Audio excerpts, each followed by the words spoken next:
aleluia, aleluia, aleluia, aleluia.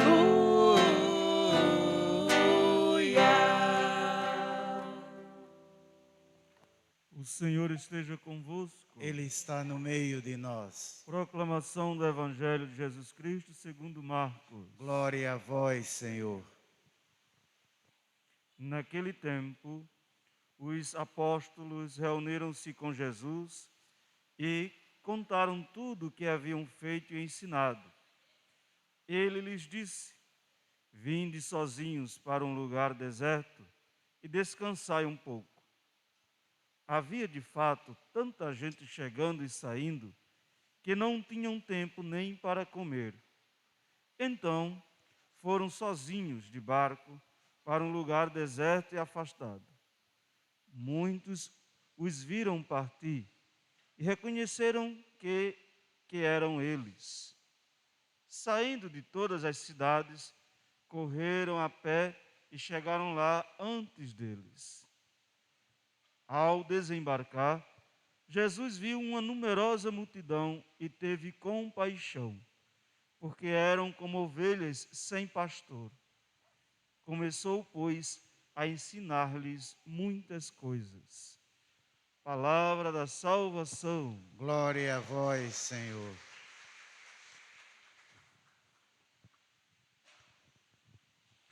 Querido diácono Márcio, prezada comunidade, o Senhor é meu pastor, nada me faltará. Isso tem sustentado muita gente. Neste tempo de abandono, neste tempo de medo, de fome, de insegurança, não precisa uma oração maior e mais confiante do que esse refrão do Salmo, sendo rezado, vindo lá do coração. O Senhor é o meu pastor e nada me faltará.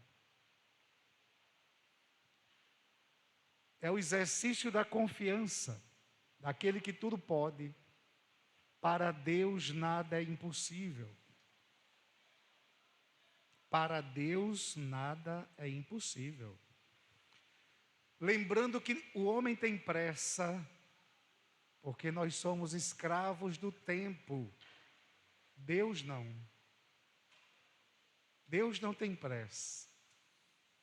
Nós queremos tudo no tempo da gente. Por isso que vem as decepções.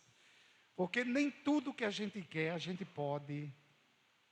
E nesse mundo prático, aonde nós temos a ilusão de que o dinheiro compra tudo, a gente pode então adquirir tudo no mesmo horário, quando a gente quer.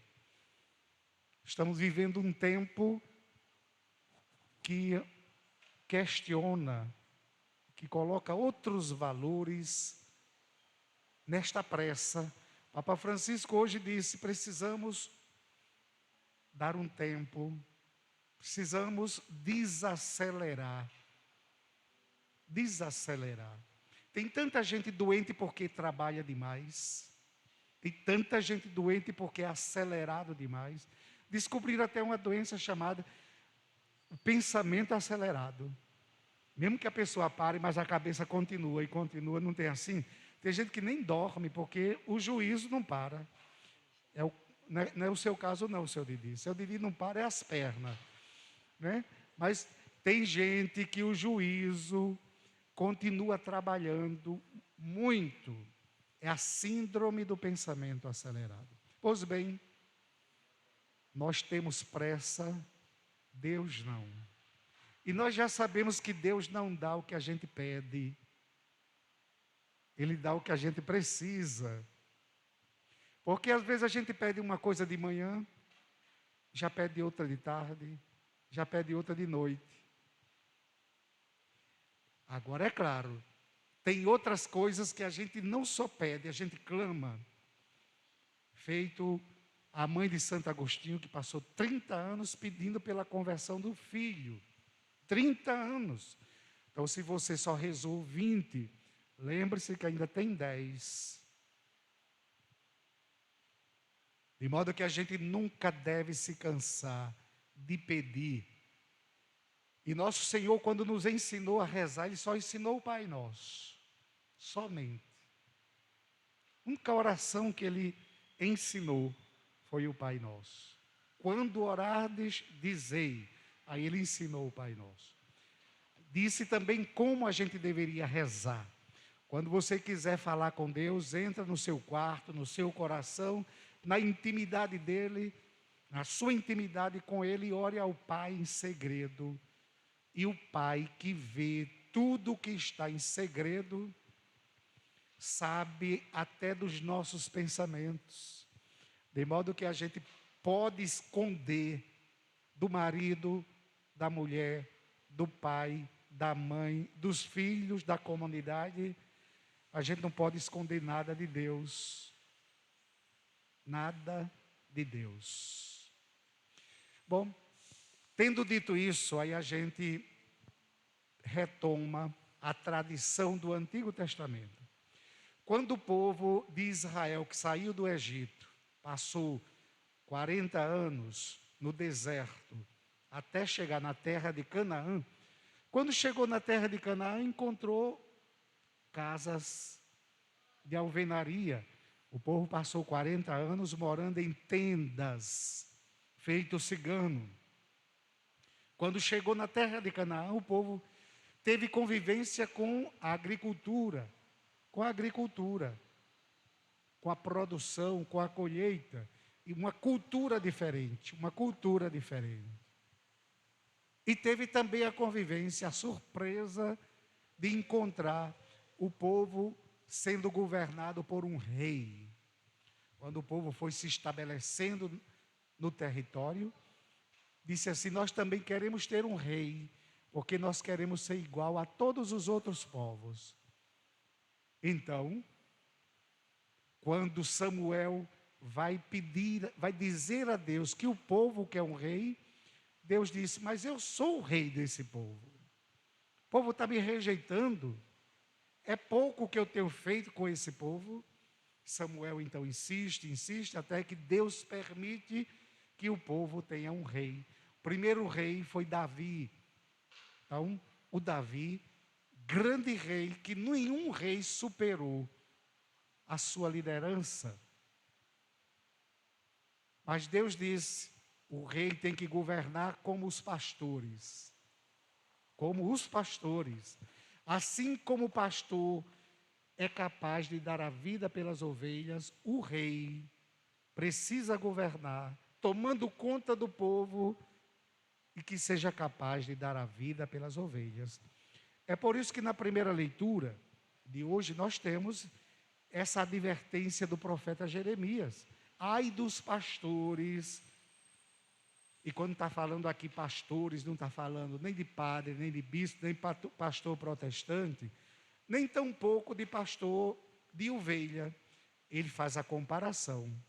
Ele diz assim: ai dos pastores, mas ele está denunciando o fracasso de proteção dos reis. Ai dos pastores que deixam perder-se e dispersar seu rebanho de minha pastagem, diz o Senhor. Deste modo diz o Senhor Deus de Israel aos pastores que apacentam o meu povo, os reis.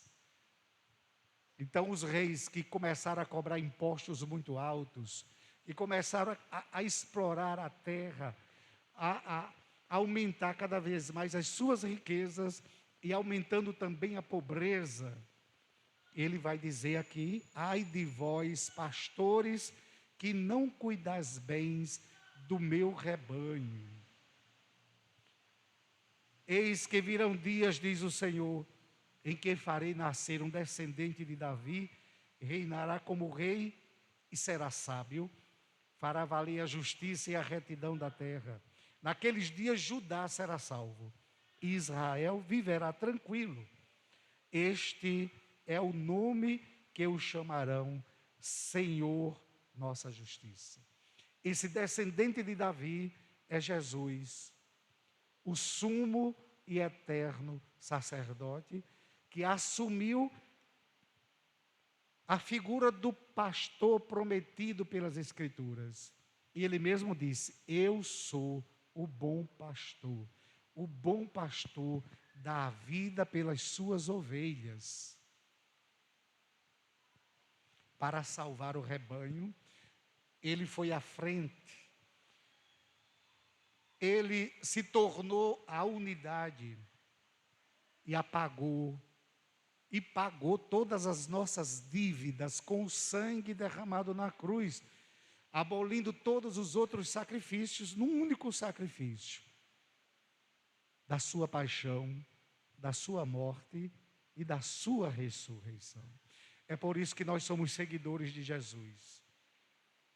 É por isso que nós estamos aqui. Vocês sabiam que tem gente que diz assim: eu não vou à missa não. A missa é tudo a mesma coisa,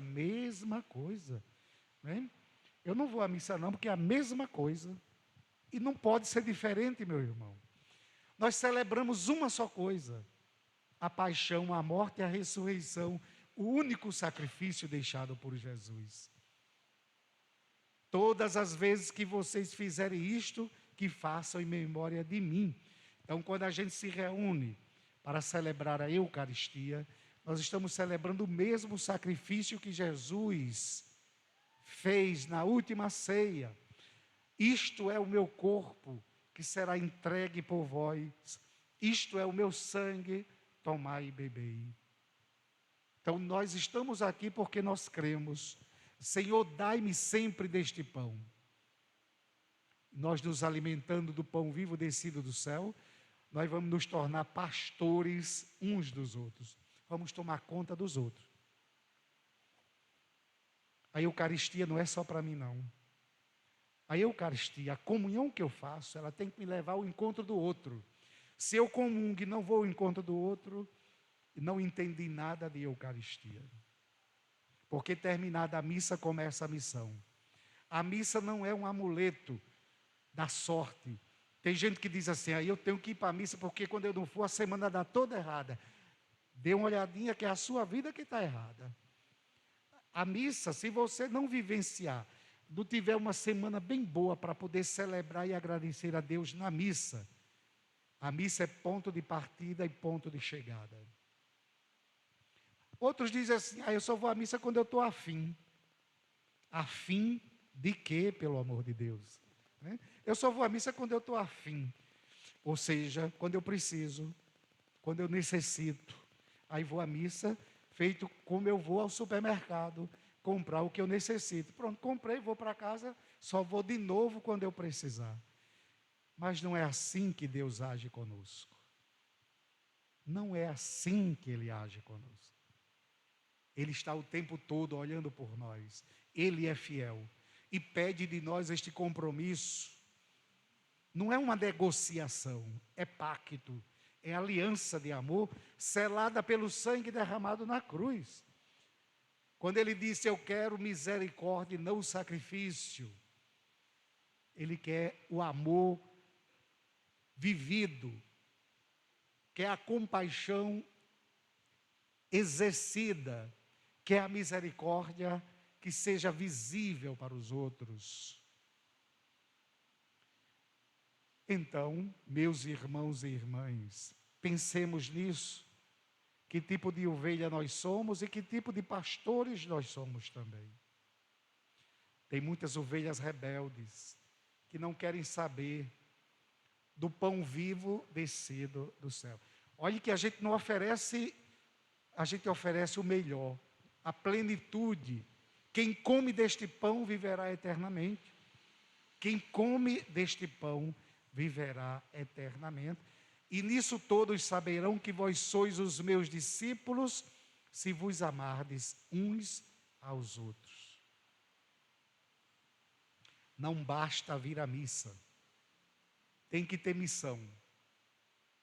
Não basta vir à missa para ficar com a consciência tranquila, se a gente não ajuda os outros, se a gente continua indiferente aos outros, se no coração da gente não tem lugar para todo mundo, a gente faz uma seleção e vai excluindo as pessoas cada vez mais. Quem diz que ama a Deus que não vê, mas não ama o seu irmão que vê, é mentiroso. E a prática da religião, a religião verdadeira, é a prática do amor, é a prática da justiça. Não são os rituais. E os profetas já denunciavam isso. Esse povo me louva com os lábios, mas me despreza no coração. Bom, para concluir, o mundo que não acredita mais no que nós acreditamos, espera de nós o testemunho. Quer ver o resultado da reza da gente. Por isso que tem gente que diz assim, esse povo que reza é o pior que tem. Esse povo é o povo falso. Esse povo que só vive na igreja, olha, não, tem gente que não ajuda ninguém. Aí claro que já exagera, mas o mundo está de olho na gente, esperando o nosso testemunho. Esperando o nosso testemunho. Estejamos atentos a amar a Deus sobre todas as coisas e ao próximo como a nós mesmos. Estaremos dentro do rebanho do Senhor, na obediência, na fidelidade, no louvor e na celebração. Tá bom? Então pensemos nisso e cada vez que a gente estiver angustiado, querendo desistir, porque por causa da pandemia que gerou tanta coisa ruim, tem um bocado de gente desistindo e diz assim, eu estou cansado, não aguento mais. Não pense na ponte não, meu irmão, não pense na ponte, pense no altar. Eu vou voltar para o Senhor, eu vou em busca do Deus da vida e não em busca da morte. Não se desespere. Tenha fé, não tenha medo.